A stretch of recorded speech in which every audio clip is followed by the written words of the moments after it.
అన్న ఇక్కడ ఏమన్నా పని ఉంటే చెప్పండి అన్న, చేస్తాను.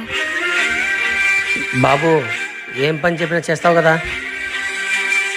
చేస్తానన్నా. సరే, అక్కడికి వెళ్ళి పని చేయి బాబు.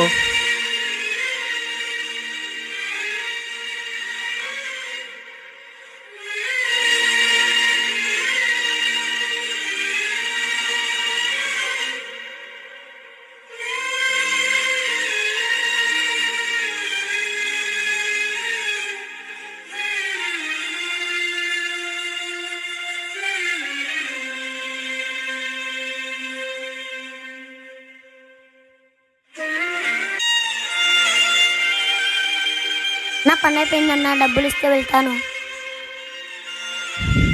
ఇటారా. ఏం బాబు, ఈ పని చేయడానికి అన్న అమ్మకి ఆరోగ్యం బాగాలేదన్న.